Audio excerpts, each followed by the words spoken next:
The Columbia Network takes pleasure in bringing you Suspense.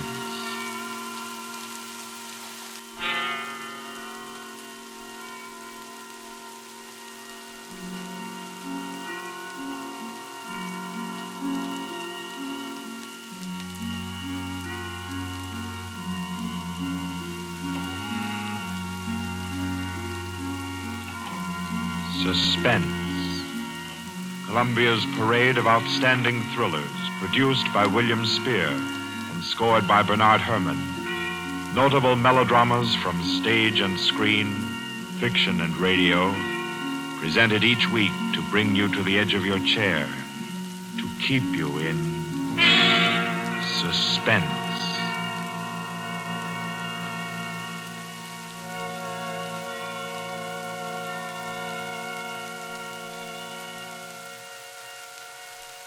Tonight's story, by the noted American author T.S. Stribling, deals with a crime of murder on an exotic and atmospheric island, with ragged beggars who slept in a Hindu temple and awoke with gold in their pockets and a dead girl lying near them, and with a strange and mystical entrance into the life of hereafter, which was the experience of an American psychologist. For your suspenseful listening, we invite you to join us for A Passage to Benares.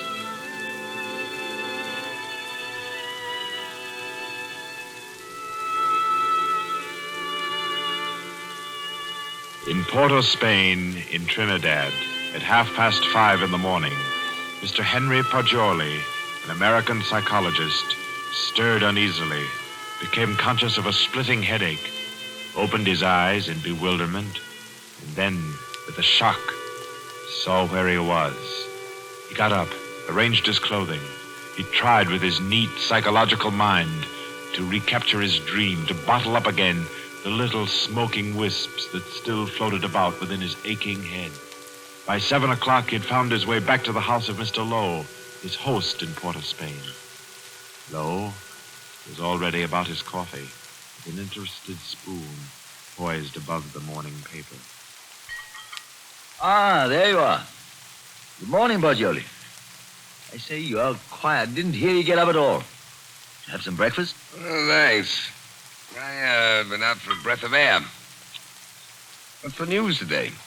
Well, the new governor will arrive in Trinidad on the 12th, and, hello. Another native's killed his wife. Tell me, Poggioli, as a psychologist, why do coolies kill their wives? Oh, for various reasons, I imagine. But here's some of the facts. Oh, I say, this is a coincidence. Really putting on a show for you, Poggioli, on your first visit to Trinidad. How so? Well, you remember that wedding procession you and I watched last evening down at the Hindu temple? Temple?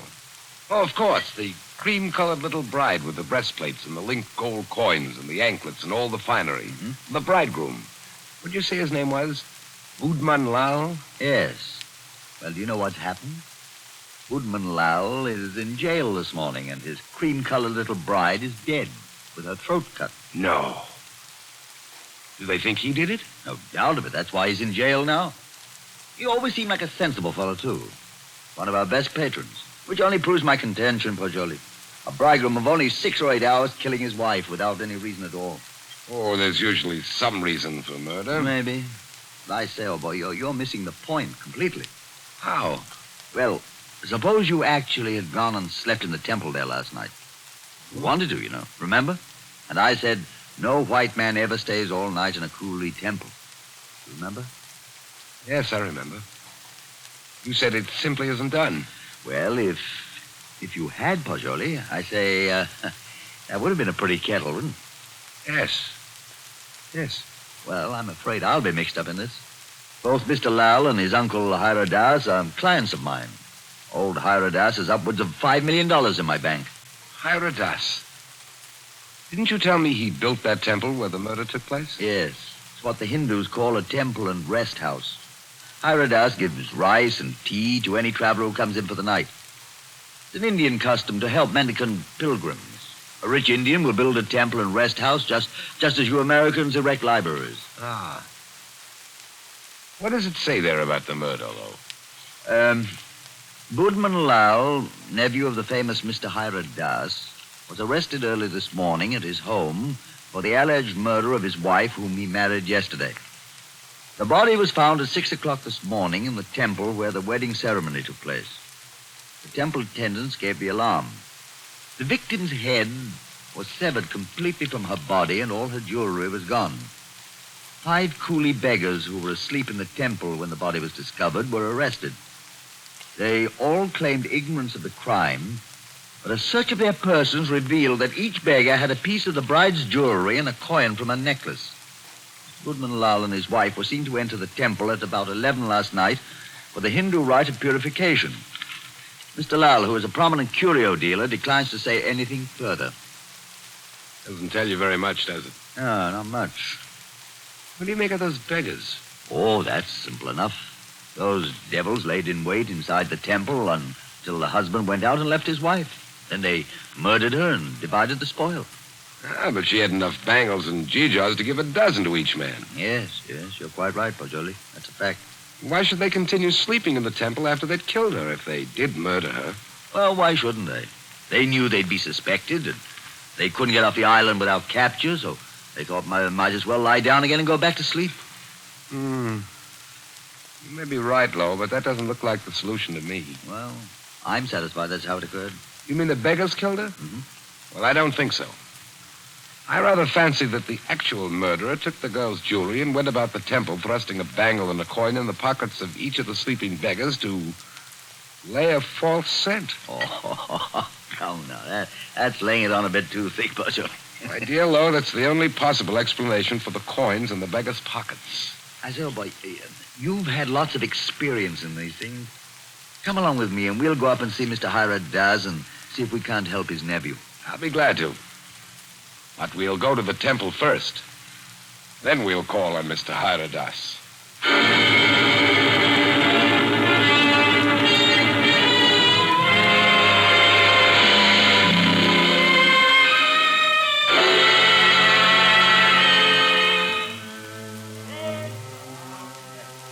Well, here we are. In spite of the police guard at the door, the temple doesn't look sinister in the daylight. No, it just looks dirty.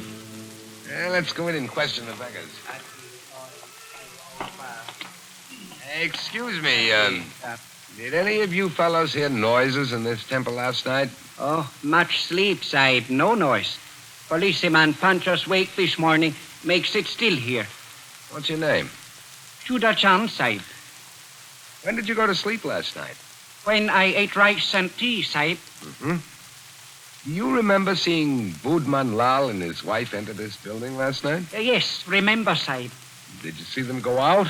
No, Sahib. No one remember go out. You were all asleep then, huh? All asleep, Sahib. Did you have any dreams during your sleep? Hear any noises? I dream bad dreams, Sahib. Huh? When policeman punched me awake this morning, I think dream has come true. And me, Sahib. Me. You all have bad dreams? Yes, all have bad dreams. Look here, Pajoli. I don't see where this is getting us. I do think we ought to be getting on to old Hira Das's house. No, I think we can now entirely discard the theory that the beggars murdered the girls. On what grounds? They told you nothing except that they all had bad dreams. That's the reason. They all had wild, fantastic dreams. That suggests that they were given some sort of opiate in their rice or tea last night. It's quite improbable that 5 ignorant coolies would have wit enough to concoct such a piece of evidence as that. That's a fact, but I don't believe a Trinidad court would admit such evidence. We're not looking for legal evidence. We're after some indication of the real criminal. Now I suggest that we get onto the house of Hira Das.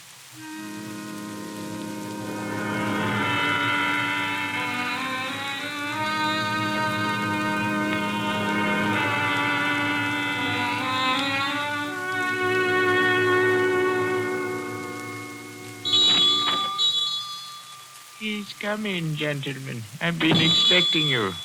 Please be seated.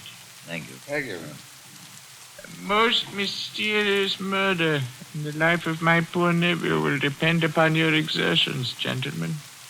Tell me, What do you think of the beggars that were found in the temple with the bangles and coins? Well, I'm afraid my judgment of the beggars will disappoint you, Mr. Hyradas. Huh? My theory is that they're innocent of the crime. Really? Why do you say that? Because they told me of dreams they had. All their dreams were very nearly identical. You are not English, sir. No Englishman would have thought of that. No, I'm American with a backlash sprinkling of Italian. My name's Paggioli. What is your profession, Mr. Paggioli? You are a detective? No, Mr. Das. I'm a psychologist. Ah, your soul is at least groping after knowledge. However, it gropes as a blind worm, Mr. Paggioli, and we must find the criminal who committed this crime, and thus restore my nephew Boodman Lal to liberty. You can imagine what a blow this has been to me after I arranged this marriage for my nephew. You did... arranged a marriage for a nephew who was in his 30s? Yes, Mr. Paggioli. I wanted him to avoid the pitfalls into which I fell. He was unmarried, and he'd already begun to add dollars to dollars. I did the same thing. Now, look at me. An empty old man in a foreign land. What good is this house where men of my own kind can't come and sit with me when I have no grandchildren to romp and play? No. I've piled up dollars and pounds. I've eaten the world, Mr. Paggioli, and found it bitter. Now here I am, an outcast. And why don't you go back to India, Mr. Hyradas? Why, Mr. Paggioli, my mind is half English. If I should return to Benares, I'd walk about thinking what the temples cost. How much was the value of the stone set in the eye of Krishna's image?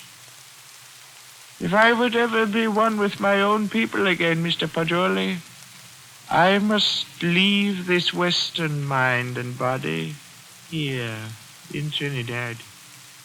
That's very interesting and moving, but we were discussing your nephew, Boodman Lal.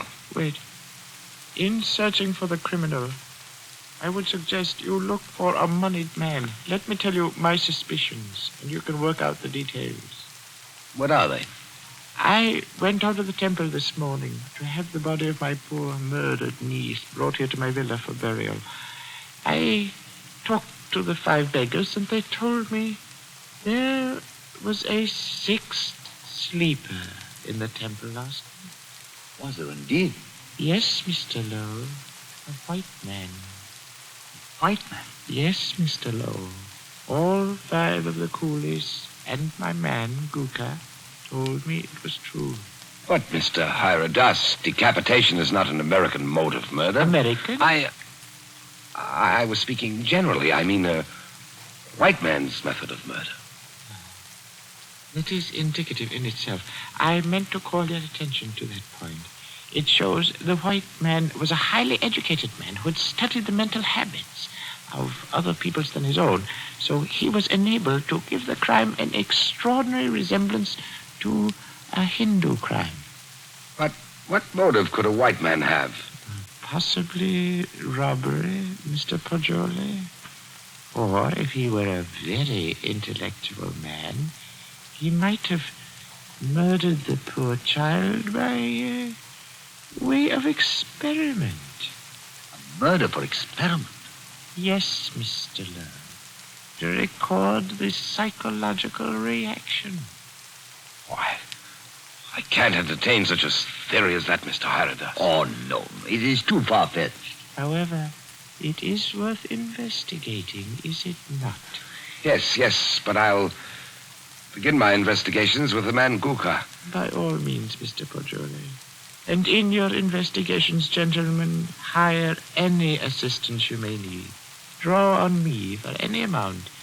I want my nephew exonerated, and above all things, I want the real criminal apprehended and brought to the gallows.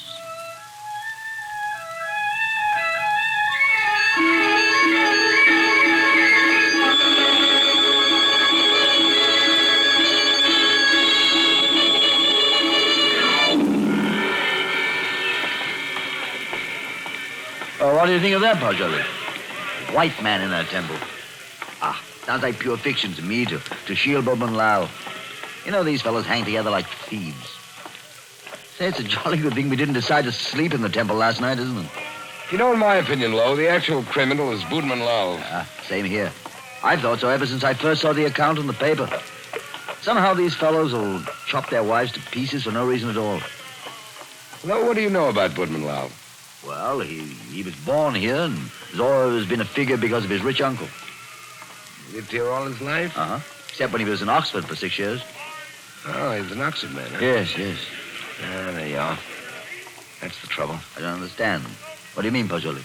And no doubt he fell in love with some English girl, but when old Hiradas chose a Hindu child for his wife, Budman couldn't refuse marriage. No man's going to quarrel with a $5 million legacy. And then he chose this ghastly method of getting rid of the child bride. I dare say you're right. I feel sure Budman Lau killed the girl. And Jones, I'm getting tired of walking. There's a cab. Let's hop it and ride the rest of the way. Hi, cabby! A cab!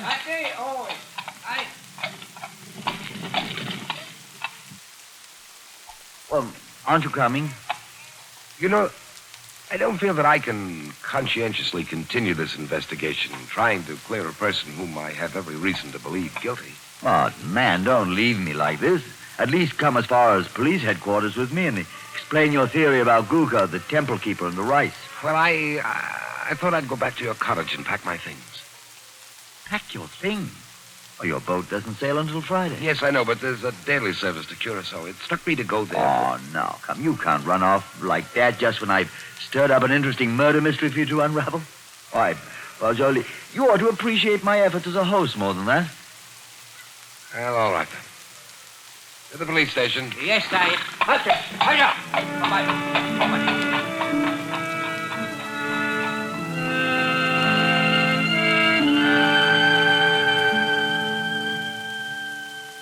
Chief Vickers, this is my friend, Mr. Pajoli. Mr. Pajoli, Mr. Vickers is chief of Trinidad's police force. How do you do? How do you do? Chief Vickers, I've asked Mr. Pajoli's counsel in the Budman Lau murder case. He's already developed a theory as to who is the actual murderer of Mrs. Budman Lau. So have I. Now, in this matter, Chief Vickers, I want to be perfectly frank with you. I'll admit we're in this case in the employ of Mr. Hiradas and are making an effort to clear his nephew, Budman Lau. We felt confident you'd use the skill of the police department of Port of Spain to work out a theory clearing Budman Lau just as readily as you would to convict him. Our department usually devotes its time to conviction and not to clearing criminals. Yes, I know that, but if our theory will point out the actual murderer... What is your theory? Mr. Pajoli's deduction is based on the dreams of the men who were found in the temple. So Mr. Pajoli's deduction is based on dreams. It would be a remarkable coincidence, Mr. Vickers, if 5 men had lurid dreams simultaneously without some physical cause. It suggests strongly that their tea or rice was doped. Now, if you find out what soporific was used, then have your men search the sales record of the drugstores in the city to see who has lately bought such a drug. You will find the murderer. Uh-huh. How do you like Trinidad, Mr. Pajoli? I'd like it very much indeed. You've just arrived, haven't you? Yes. In what university do you teach back in the States? Ohio State. A chair of criminal psychology in an ordinary state university? I'm not a professor. I'm simply a docent, and I haven't specialized on criminal psychology. I quiz on general psychology. You're not teaching now? No, this is my sabbatical year. You look young to have taught in the university 6 years, but then you Americans start young in your land of specialists. Now, Mr. Pajoli, I suppose you're wrapped up heart and soul in your psychology. I am. You'd do anything in the world to advance yourself in the science. I rather think so. Especially keen on original research work. That's what he is, Chief Vickers. You know what he asked me to do yesterday afternoon? No, what, Mr. Lowe? Oh, I don't think we ought to burden Mr. Vickers with our household anecdotes. Oh, but I'm really curious. Just what did Mr. Pajoli ask you to do yesterday afternoon, Mr. Lowe? Oh, well, really nothing at all. It was just a little psychological experiment he wanted to do. Did he do it? Oh, no. I wouldn't hear of it. Oh, as unconventional as that? Oh, it was really nothing at all. I think I could guess your anecdote if I tried, gentlemen. About a half an hour ago, I received a telephone message from my man stationed at the temple to keep a lookout for you and Mr. Pajoli. Look out for us. Yes, because one of the coolies under arrest told him that Mr. Poggioli slept in the temple last night. Oh, but that's not true. That's exactly what he didn't do. He suggested it to me, but I said no. You remember, Poggioli, You didn't do it. Did you, Poggioli? Did you? You see, he did. Gentlemen, I had a perfectly valid and important reason for sleeping in the temple last night, and so I can only ask your sympathetic attention to what I'm about to say. Go on. You remember, Lo, you and I were down there watching a wedding procession. Well, just as the music stopped and the procession entered the building, suddenly it seemed to me as if they'd vanished. Naturally, they'd gone into the building. No, I don't mean that. I'm afraid you won't understand what I do mean. That the whole procession had ceased to exist, melted into nothingness. You see, that's really the idea in which the Hindus base their notion of heaven. Oblivion, nothing. Yes, I've heard that before. Well, our medieval Gothic architecture was a conception of our Western heaven, and I thought perhaps the Indian architecture had somehow caught the motif of the Indian religion, suggested nirvana. That's what amazed and intrigued me. That's why I wanted to sleep in the place. I wanted to see if I could further my shred of impression. Does that make any sense to you, Mr. Vickers? We are not interested why you went, Mr. Poggioli. We know a murder took place in the temple. You can't think that I committed a horrible murder as an experiment. You intellectual chaps do some pretty weird things, Mr. Poggioli. Why, only the other day I was reading about two young intellectuals. What? Yes, these fellows I read about also tried to turn an honest penny by their murder. I don't suppose you happened to notice yesterday that the little bride, Maila Ran, was almost covered with gold bangles and coins? Of course I noticed. I had nothing whatever to do with her. I did sleep in the temple. By the way, you say you slept on a rug just as the coolies did. Yes, I did. And you didn't wake up either, Mr. Poggioli? No. Then did the child's murderer happen to put a coin and a bangle in your pockets, just as he did the other sleepers in the temple? I don't know. I haven't looked in my pockets since then. Then please do so now, Mr. Poggioli. Yes. Here they are, Mr. Vickers. You don't happen to have any more, do you? No. I've already been through all my pockets and I haven't any more. Well, that's something. Of course, you might have expected just such a questioning as this and provided yourself with these 2 pieces of gold, but I doubt it. Somehow, I don't believe that you're an experienced enough man to think of such a thing. However, we shall see.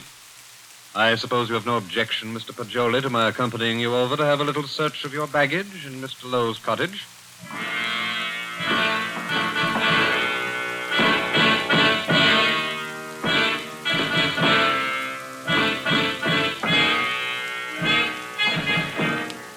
Now then, Mr. Poggioli, be so kind as to open your trunk.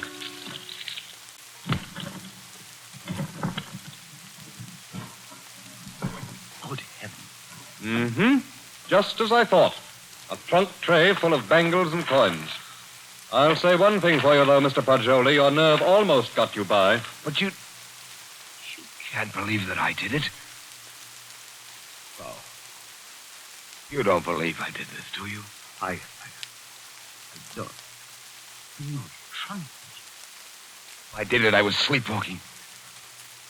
God, to think that it's possible, but right here in my own Well, trunk. we might as well start back, I suppose. This is all. I'll go back with you, Poggioli.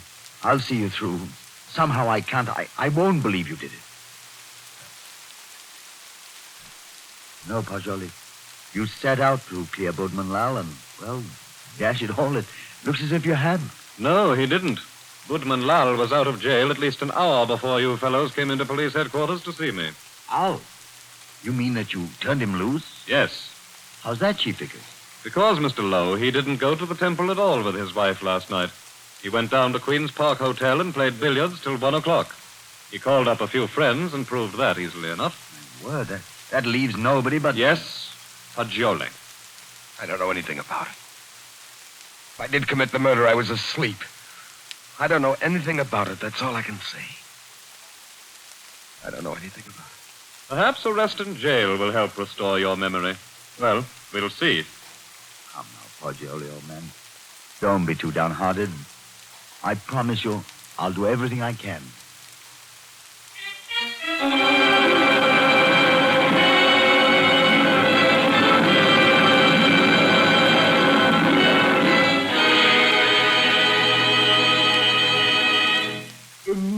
case against Henry Poggioli having been duly tried by a jury of your peers who have been found guilty, and by the powers invested in me, I herewith sentence you to be hanged by the neck until you are dead.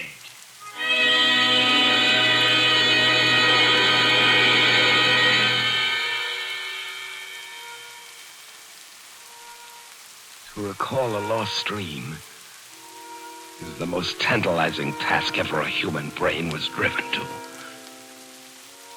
But if I lie still long enough on this bunk, perhaps I can recapture the dream I had in the temple last night. Yes. It seems to me that the image on the altar moved, and suddenly the dome overhead was opened and left me staring upward into a vast abyss, where I was alone in endless space, where all creatures and all matter that had ever been or ever would be were wrapped up in me, Poggioli.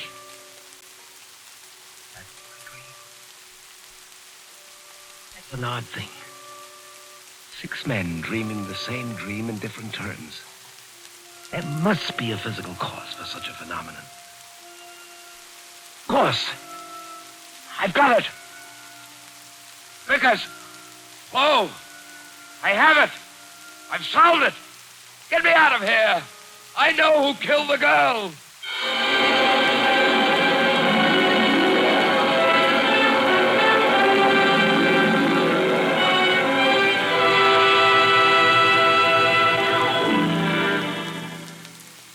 What is it, my friend? I know who murdered the bride. Old Hira Dutz did it. Now listen. Go tell Vickers to take the gold he found in my trunk and develop all the fingerprints on it. He'll find Hira Dutz's prints. Also tell him to follow out that opiate clue I gave him. He'll find Hira Dutz and a man to put the gold in my trunk. See if they don't find brass or steel filings in my room where the scoundrel sat and filed a new key. But they've already done that long ago. They have? But certainly. And old Hira Dutz confessed everything. Though why a rich old man like him should have murdered a pretty child is more than I can see. But why did he pick on me as a scapegoat? Oh, he explained that to the police. He said he picked on a white man so the police would make a thorough investigation and be sure to catch him. Did? Aye. But what I can't see is why the old boy wanted to be caught and hanged. Why didn't he commit suicide? Why? I know why. Because according to his religion, in that case his soul would have returned in the form of some beast. He wanted to be slain because he expects to be reborn instantly in Benares, with little Maila Ran as his bride instead of his nephew's. He hopes to be a great man with wife and children. All the things he was not, here in Trinidad. Yes, you must be right. Why didn't you come and tell me about Hira Dutz's confession the moment it occurred? What do you mean keeping me here when you know I'm an innocent man? Why didn't you tell me before this? Because I couldn't. Old Hira Dutz didn't confess until a month and 10 days after you were hanged.